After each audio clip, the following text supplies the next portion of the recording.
Sahabat pejuang keadilan, baiklah, kali ini saya akan menyuguhkan suatu video tanggapan, suatu reaksi terhadap instansi pemerintahan yang sangat lamban dalam bertugas dan sangatlah keterpihakan. Siapa itu? Ialah Polisi Republik Indonesia, Polri, yang merupakan sebagai keamanan dan pelindung masyarakat, akan tetapi dalam bekerjanya tak ada keadilan. Begitu juga Majelis Ulama Indonesia, yang mana tempat mengadu, membantu permasalahan umat Islam di Indonesia khususnya, akan tetapi subjektivitas yang dikedepankan, keterpihakan atasnya para pelaku kezaliman. Okelah, tonton video selengkapnya di sini. Mau upacara ya, upacara kemerdekaan itu pas kibrat tidak boleh pakai hijab. Dia langsung nongol pemirsa. Apa-apaan ini? Itu. Nih, selain daripada apakah mungkin MUI itu takut kepada Ba'alawi, saya juga ingin mempertanyakan, apakah karena kemarin nggak ada duitnya? Mudah sekali gitu. Sulit sekali kayaknya mengangkat kasus yang dilakukan oleh Habaib. Mengajukan pelaporan pun ya tidak ada pernyataan sama sekali. Entah itu di surat media gitu kan, ataupun diberitakan di TV-TV nasional, ataupun ya channel-channel YouTube TV nasional dan Tribun dan sebagainya. Ini tidak ada sama sekali. Itu aja pertanyaan saya. Apakah MUI takut kepada Habib Ba'alawi sehingga tidak berani mengangkat? Apakah mungkin yang mengajukan, yang melaporkan ke MUI kemarin nggak ada duitnya? Karena yang saya tahu ya nggak keluar duit, memang kemarin ke sana nggak keluar duit. Apakah nggak ada duitnya sehingga memang ya tidak berani mengangkat, nggak mau mengangkat karena nggak ada pelumas? Kami adalah majikan kalian, kami adalah pemilik bangsa, kami adalah pemilik kedaulatan Indonesia. Karena di dalam tubuh kami mengalir darah suci kakek kami Rasulullah. Diam saudara.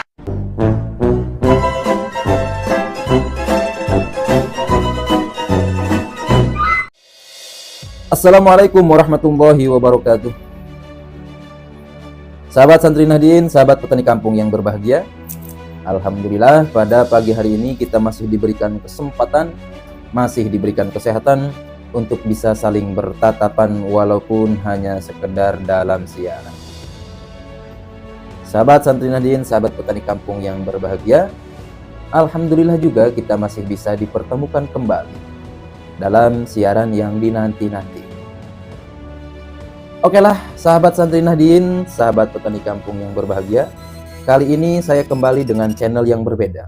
Seperti yang saya infokan kemarin, bahwasanya channel saya maupun itu yang petani kampung yang berbahagia atau yang Santri Nahdien di take down oleh pihak YouTube. Maka dari itu saya beralih channel. Sudah beberapa hari kesini saya tidak update, dan juga tentunya karena ini channel baru dan saya pun masih mencari-cari kesempatan untuk membuat konten ya. Karena ya menurut saya konten yang lain sudah banyak perwakilan daripada sahabat-sahabat yang mengiklankan.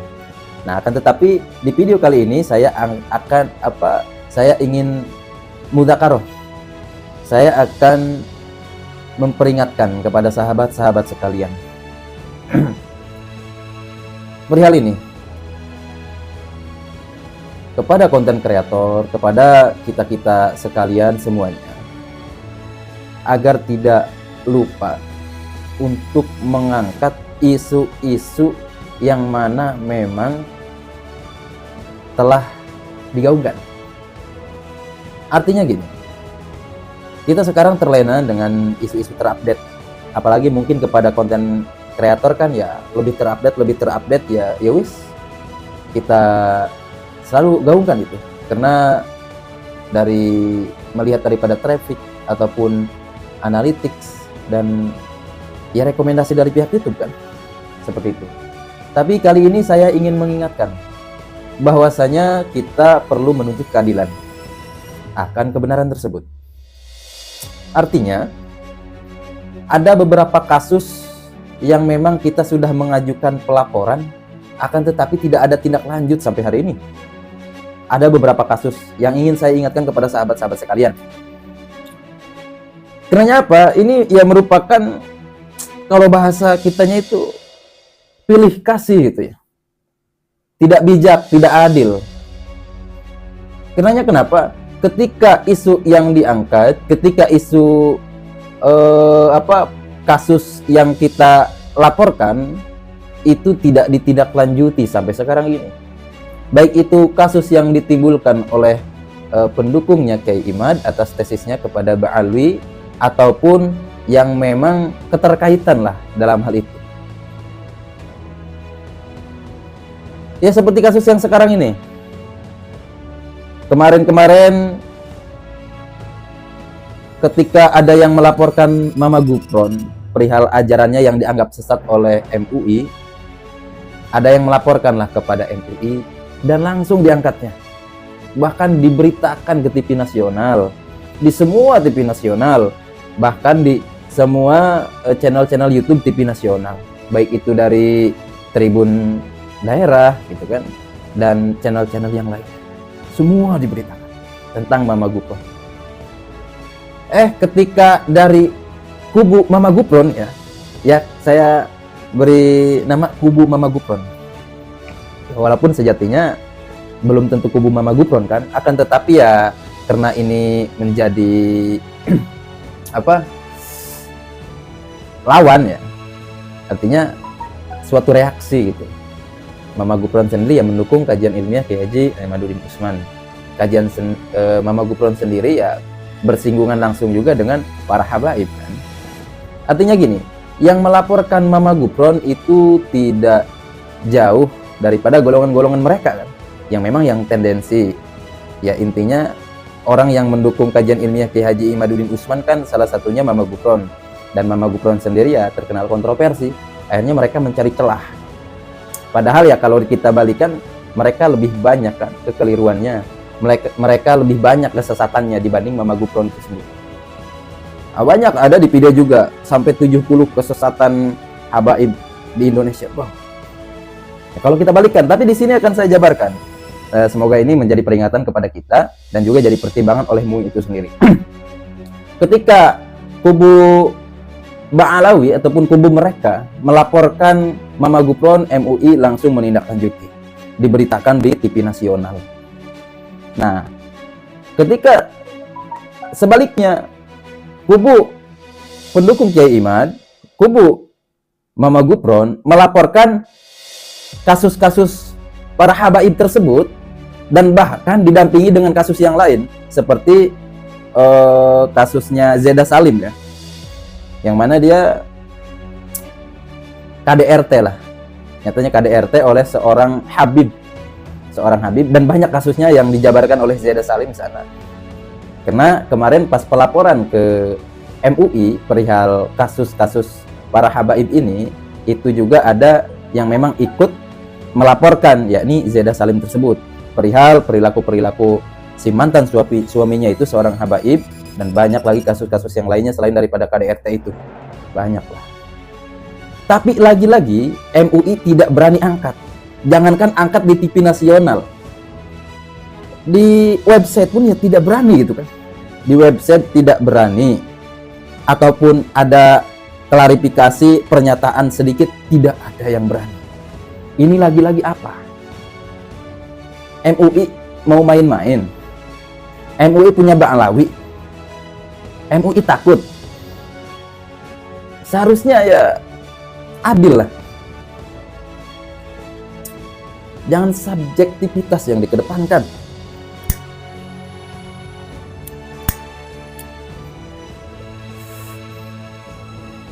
Apa MUI bagian daripada Mukibin?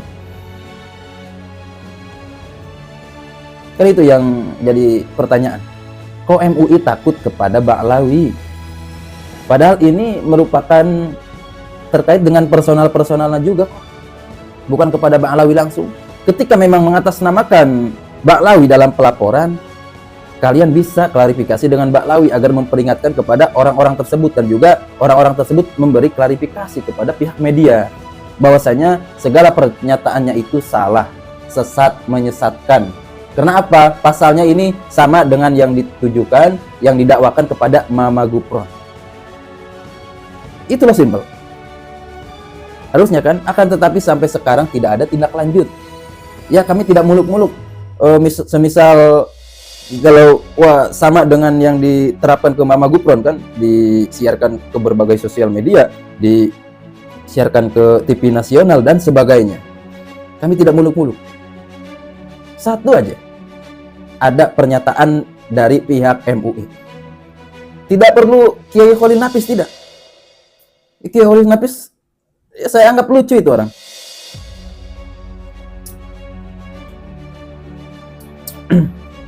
Pas Gapatar kemarin melaporkan kasus-kasusnya para habaib dan mendampingi Mbak Zeda Salim tentang kasus yang dilakukan oleh mantan suaminya, seorang habib tersebut, Pak Kholil Nafis kemana? Tidak ada di sana. Apa karena sudah tahu bakal ada yang laporin habib nih ke sini? Gua mending seolah nggak tahu aja, gue kabur. Pak Kholil Nafis kemana? Heran, udah sebulan ke sini, udah sebulan lebih, tidak ada tindakan sama sekali daripada MUI atas pelaporan itu. Heran saya. Dan ketika ada kasus yang lain, Pak Kholil Nafis langsung nongol. Semisal kemarin pas hijab mau upacara ya, upacara kemerdekaan itu pas Kibrat tidak boleh pakai hijab. Dia langsung nongol, pemirsa. Apa-apaan ini? Itu. Nih, selain daripada apakah mungkin MUI itu takut kepada Ba'lawi, saya juga ingin mempertanyakan, apakah karena kemarin nggak ada duitnya? Mudah sekali gitu. Sulit sekali kayaknya mengangkat kasus yang dilakukan oleh habaib. Mengajukan pelaporan pun ya tidak ada pernyataan sama sekali. Entah itu di surat media gitu kan, ataupun diberitakan di TV-TV nasional, ataupun ya channel-channel YouTube TV nasional dan Tribun dan sebagainya. Ini tidak ada sama sekali. Itu aja pertanyaan saya. Apakah MUI takut kepada Habib Ba'lawi sehingga tidak berani mengangkat? Apakah mungkin yang mengajukan, yang melaporkan ke MUI kemarin nggak ada duitnya? Karena yang saya tahu ya nggak keluar duit, memang kemarin ke sana nggak keluar duit. Apakah nggak ada duitnya sehingga memang ya tidak berani mengangkat, nggak mau mengangkat karena nggak ada pelumas? Kayak gitu. Itu pertanyaan ya, bukan pernyataan. Saya tidak menuduh Ba'lawi itu memang mata duitan ataupun gimana, enggak. Itu hanya yang nomor 2, antara takut kepada Habib Ba'lawi atau memang kemarin yang melaporkan nggak ada duitnya. Itu aja dulu. Dan lucunya lagi, di samping itu ada lagi yang diangkat oleh MUI banyak. Perihal kemarin juga tentang dokter yang memang tidak boleh pakai hijab kan di rumah sakitnya. Terus ya banyaklah polemik-polemik belakangan pasca pelaporan para pendukung Kiai Imad tentang kasus habaib ke MUI. Ya pasca itu banyak yang langsung diangkat oleh MUI, tetapi bukan tentang pelaporan kasus habaib itu, tentang kasus-kasus yang lain. Nah ini kan perlihatkan ada apa sih sebenarnya ini. Saya pun pengen tanya, apa sih sebabnya itu? Itu saja sih, antara takut dengan Ba'lawi atau mungkin tidak ada duitnya gitu aja ya. Kalau misalkan harus pakai duit Pak, ya ngomonglah berapa juta gitu kan. Kalau misalkan, aduh saya takut Pak, ya udah jangan jadi MUI ya, jangan. Buat apa ya? Gitu. Dan ini kepada instansi kepolisian, tadi udah ya, lembaga kepemerintahan bidang keagamaan dalam hal ini MUI. Sekarang lembaga pemerintahan bidang keamanan, instansi kepolisian. Kasus di Karawang sampai hari ini tidak ada kejelasan. Yang mana diberitakan dan juga banyak saksi, pelakunya itu ada beberapa puluh orang ya. Tapi sampai saat ini masa iya polisi tidak mendapatkan ya minimal setengahnya lah. Diberitakan ada berapa yang sudah tertangkap dan yang lain. Baru saja kemarin yang katanya ada 3 Pak, ada 6 ya. Ya, menurut kita ini lucu. Ini kan udah kena nih 1, 2, 3, 4, 5, 6. Di sana kita bisa melacak. Harusnya itu polisi lah. Ya lewat bagaimanapun itu sistemnya, lewat bagaimanapun metodenya gitu kan. Ya namanya polisi ya, masa iya tidak punya kelebihan khusus untuk meneliti, untuk melacak seseorang gitu. Sampai sekarang kasus Karawang belum terselesaikan. Padahal jelas bukti-buktinya banyak. Jelas video-videonya ada, sebagian sudah tertangkap. Harusnya ya sangat mudah lah. Tapi sampai saat ini tak kunjung kelar. Ada apa gerangan? Semua media, semua elemen, entah itu instansi pemerintahan ataupun lembaga, kenapa keterpihakan kepada mereka-mereka Ba'alawi? Ini sangat lucu. Bangsa ini penakut, benar apa kata Gus Dur. Tidak berani mengambil tindakan kepada orang yang bersalah. Sangat mudah sekali untuk dijajah.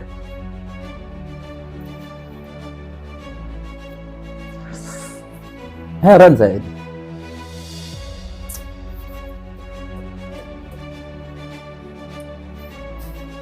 Saya hanya ingin mempertanyakan itu ya. Jadi di video kali ini saya nggak mau gimana-gimana. Ya gini aja, semisal ada sahabat apaan sih lu gini-gini. Enggak, saya hanya ingin berekspresi saya aja, mengingatkan kepada sahabat.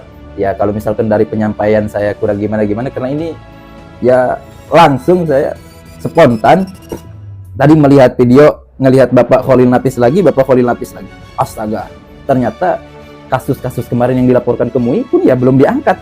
Dia udah ngangkat berita yang lain, Makanya saya langsung spontan ini. Insya Allah kata kita ya, negara kita ini ya gitulah, penakut, lucu. Akhirnya saya beranikan membuat video ini. Nggak apa-apa mau dianggap wah lu sok-sokan ataupun gimana, enggak.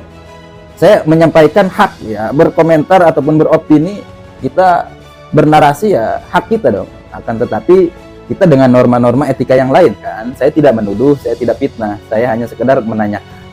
Seperti itu.